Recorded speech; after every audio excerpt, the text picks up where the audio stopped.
మీకు ఒకరి మీద విరోధము ఏమైనను ఒకవేళ కలిగి ఉన్న ఎడల మీరు నిలవబడి ప్రార్థన చేయునప్పుడల్లా ఏం చేయమన్నాడు భక్తులు? ఒకసారి నోరు చేసి చెప్పండి నాకు. క్షమించండి. ఎవరిని క్షమించాలంటే అక్కడ మూలంగా రాయబడింది ఏంటంటే మీలో మీకు ఒకరి మీద ఒకరికి ఏమైనా విరోధ భావము కలిగి ఉన్న ఎడల అంటే జనరల్ గా ఖచ్చితంగా ఈ మనసు వస్తుంది.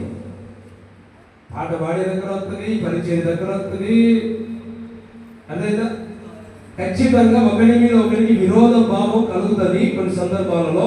అప్పుడు దేవుడు చెప్తున్న మాట ఏంటంటే మీరు ప్రార్థన చేస్తున్న ప్రతిసారి ఏం చేయాలంటే ఆ వ్యక్తిని క్షమించండి అని గట్టిగా చప్పట్లు కొట్టండి దేవునికి.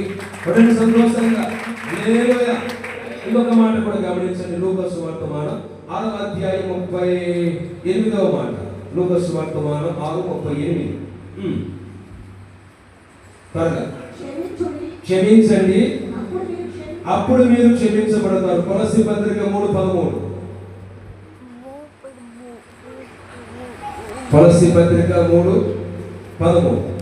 ఇక్కడ రాయబడింది ఏంటంటే ఎవడైనా తనకు హాని చేసేదని ఒకడు అనుకున్న ఎడల ఒకరినొకడు సహించు, ఒకరినొకడు క్షమించండి, ప్రభు మిమ్మల్ని క్షమించిన దాన్ని మీరు క్షమించండి అన్నారు. ఇంకా మత్తయి సువార్తమానంలో రాయబడిన మాట ఏంటంటే మీరు మనుషుల అపరాధములను మీరు క్షమించిన ఎడల మీ పరలోకపు తండ్రి కూడా మిమ్మల్ని క్షమిస్తాడు అన్నాడు. ఆమేన్ చెప్పండి గట్టిగా.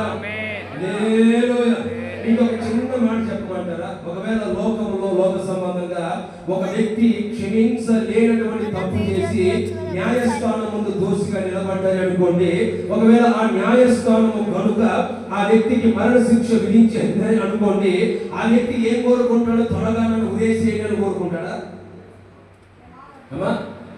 ఏం కోరుకుంటాడు? వాడికి బ్రతకాలని ఉండదా? భార్యని చూడాలని ఉండదా?